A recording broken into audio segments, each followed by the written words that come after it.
Coffee catastrophe. Adam tugged at the collar of his crisp, new shirt, the starched fabric feeling like a noose. He'd ironed it 3 times already. His reflection stared back, a portrait of barely contained anxiety. Sterling Tech. His stomach churned. This internship was everything. He grabbed his travel mug, filled to the brim with hazelnut coffee, liquid courage. He arrived at the gleaming skyscraper, a monument to technological prowess that made him feel instantly insignificant. Inside, the elevator hummed with quiet efficiency. He found a spot in the back, clutching his coffee like a lifeline. The doors slid open on the executive floor, revealing her. Roxanne Sterling. The Roxanne Sterling. She was even more imposing in person, a cascade of blonde hair framing a face that could launch 1,000 ships, or, more likely, fire 1,000 interns. Adam froze. He lurched forward as the elevator gave a sudden, unexpected jerk. The travel mug slipped. Time slowed. The world tilted. Hot, hazelnut-scented coffee arced through the air, landing squarely on Roxanne Sterling's pristine white power suit. A collective gasp rippled through the elevator. Adam's face burned. Roxanne didn't scream. She didn't even flinch. A single, perfectly sculpted eyebrow rose. Mr. Adam. Adam Miller, he stammered, mortified. He fumbled for the napkins he'd thankfully stashed in his bag. She held up a hand, stopping him. Don't. Her voice was surprisingly low, almost a purr, but laced with steel. Accidents happen, Mr. Miller. See to it they don't become a habit. My assistant will direct you to HR. I trust they have a spare blazer that fits. Her gaze, glacial blue, locked onto his. Consider this your first, and hopefully last, baptism by caffeine at Sterling Tech. The elevator doors opened, and she glided out, leaving Adam in a wake of expensive perfume and simmering dread. Under Roxanne's wing. Roxanne's office smelled faintly of jasmine and ambition. Sunlight streamed through the panoramic window, illuminating dust motes dancing in the air as she handed Adam a thick file. This is Project Nightingale. Sink or swim, Adam. Your call if you need help, but I expect results. Her gaze was direct, assessing. He felt the heat of it, a surprising spark. The file detailed everything: market analysis, projected revenue, potential pitfalls. Adam dove in, the numbers blurring after hours. He stayed late, the office hushed save for the rhythmic hum of the ventilation. He found Roxanne still at her desk, bathed in the cool glow of her monitor, her blonde hair catching the light like spun gold. She looked up, surprised. Still here? I didn't expect you to pull an all-nighter on your first week. Just trying to get a handle on it, he mumbled, suddenly self-conscious. She swiveled her chair, a faint creak echoing in the silence. Show me what you've got. For the next hour, she dissected his initial analysis, pointing out flaws in his reasoning, suggesting alternative approaches. Her mind was sharp, incisive. He scribbled notes furiously, trying to keep up. He wasn't just impressed, he was captivated. He had expected a ruthless CEO, he found a brilliant strategist, willing to mentor. As the first hint of dawn painted the sky a pale gray, she leaned back, a tired but satisfied smile playing on her lips. You've got potential, Adam. Don't waste it. She stood, the click of her heels sharp on the polished floor as she walked towards the door. Get some sleep. We'll pick this up tomorrow. He watched her go, the jasmine scent lingering in the air. Under Roxanne's wing. It felt both terrifying and exhilarating. The twin surprise. Adam clutched the revised quarterly report, its edges already softening from the sweat blooming on his palms. He'd slaved over the numbers, fueled by lukewarm coffee and the gnawing desire to impress Roxanne. Her office door was ajar, a sliver of pristine white in the muted hallway. He rapped lightly. Roxanne. It's Adam with the report. A voice, undeniably Roxanne's yet laced with an unfamiliar levity, called out, "Come in." He pushed the door open, and his carefully rehearsed greeting snagged in his throat. Behind the expansive desk sat a woman who was the spitting image of Roxanne, the same glacial blonde hair pulled into a severe twist, the same sharp cheekbones, the same piercing blue eyes. But something was off. Instead of the tailored power suit, she wore a flowing sundress patterned with vibrant hibiscus flowers. A strand of hair had escaped her updo, curling playfully against her cheek. She grinned, a wide, uninhibited expression that Adam had never seen on Roxanne's face. "Well, hello there, sunshine," she chirped, gesturing towards a chair littered with fashion magazines. "You must be Adam. Roxanne's told me all about you." Adam stammered, I thought Roxanne was expecting this." He held up the report. The woman laughed, a bright, tinkling sound that echoed in the sterile office. "Roxanne? Oh, honey, she's miles away in a board meeting. I'm Roxy. Roxanne's twin." She winked. "Surprise. Two sides of a coin." Roxy's photos spilled across the cafe table, sun-drenched temples in Cambodia, the stark white dunes of Namibia, a close-up of a laughing child in Nepal, his face dusted with holy powder. "This," she said, pointing to the child, "this is why I do it. To capture that unfiltered joy." Adam felt a tug, a pull towards this life so different from his own carefully planned internship. He'd always envisioned climbing the corporate ladder, but Roxy's world was a vibrant tapestry woven with spontaneity and raw emotion. He wanted to be a part of it, to see the world through her lens.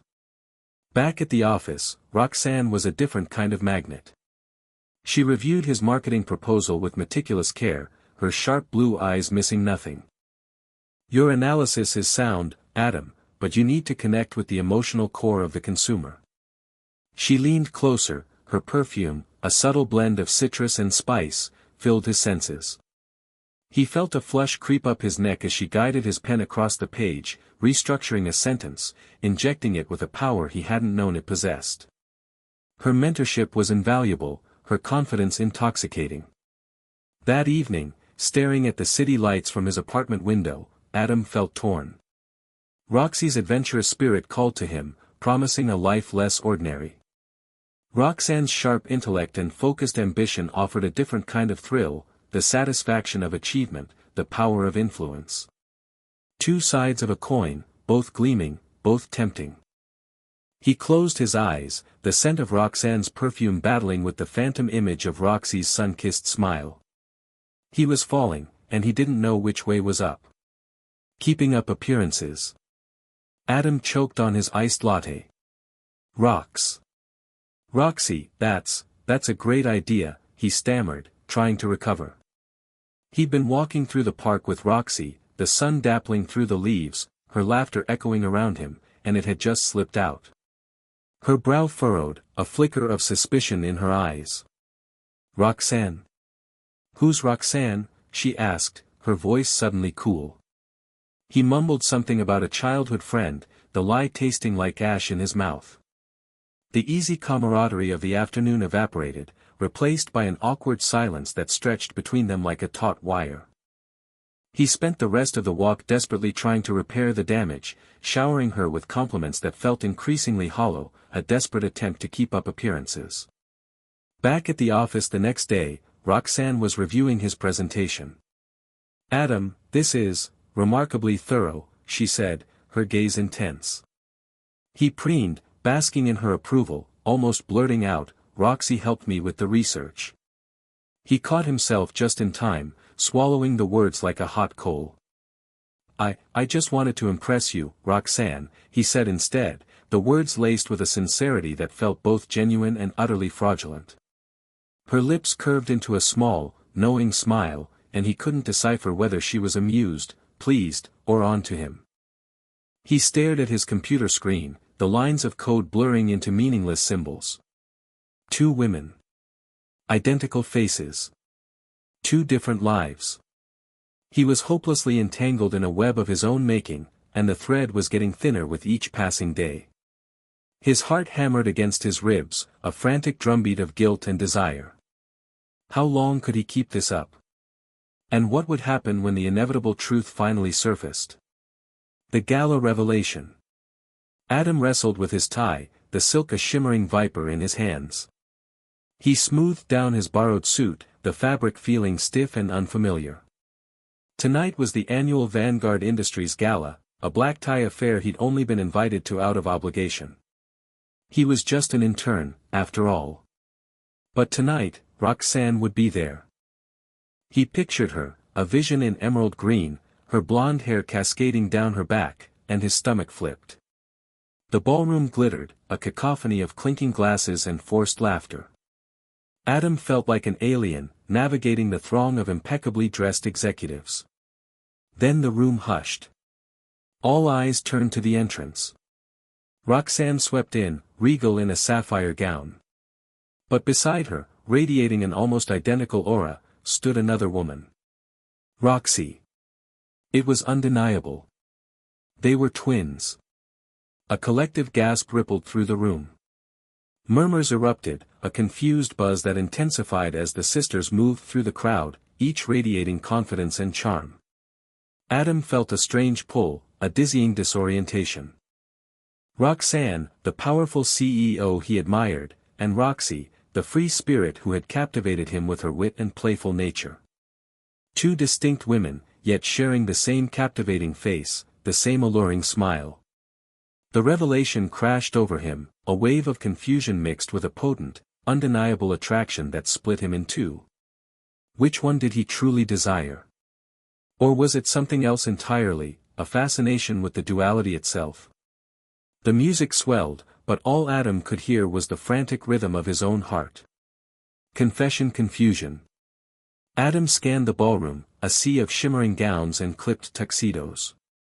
Roxanne, with her cascade of blonde hair and knowing smile, was nowhere to be seen. He clutched the small, velvet box in his pocket, the weight a comforting anchor in the swirling chaos of the gala. He'd rehearsed his speech 100 times, each version more eloquent than the last. Now, all he felt was a nervous tremor. Then he saw her. Standing near the champagne fountain, her blonde hair catching the light like spun gold. He took a deep breath and approached, the clink of champagne flutes fading as he neared. Roxanne, he began, his voice a little shaky. I have something I need to tell you. She turned, her eyes sparkling with an amusement he couldn't decipher. He pressed on, the rehearsed words tumbling out in a rush. These past few weeks, working with you, I've realized. I have feelings for you, Roxanne. Strong feelings. I admire your intelligence, your strength, your... He trailed off, suddenly intensely aware of the room's hushed expectancy. He pulled out the velvet box, flipped it open to reveal a small, antique brooch. I know it might be inappropriate, but I wanted you to have this. It reminded me of you. A soft chuckle escaped her lips. Adam, she said, her voice laced with amusement. You've been talking to me, Roxy. All along. Roxanne is my twin sister. The twin test. Roxy leaned back, a playful glint in her blue eyes. We weren't just being difficult, Adam. It was a test. Adam's eyebrows shot up. A test? What kind of test? The blood rushed to his face. Had he failed spectacularly? A personality test, of sorts, Roxy clarified, her tone softening. We wanted to see if you could tell us apart based on more than just appearance. We've been subtly, amplifying certain traits, downplaying others.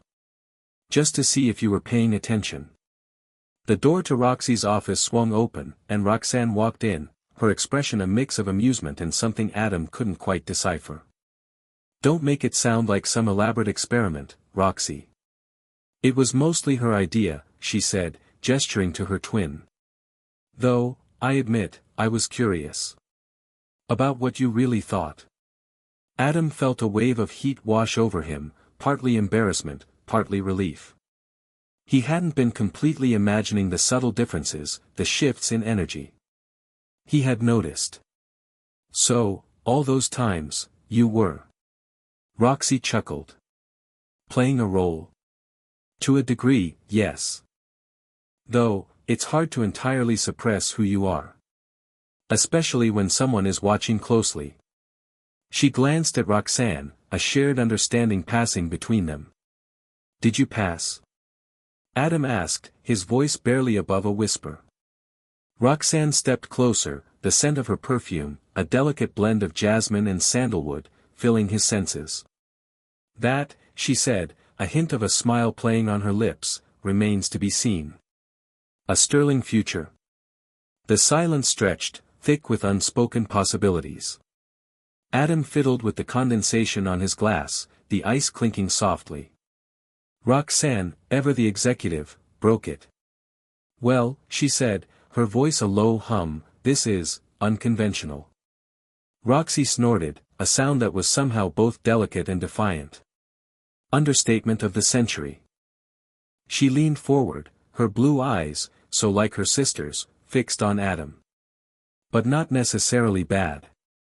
Right, Adam? He met her gaze, then Roxanne's.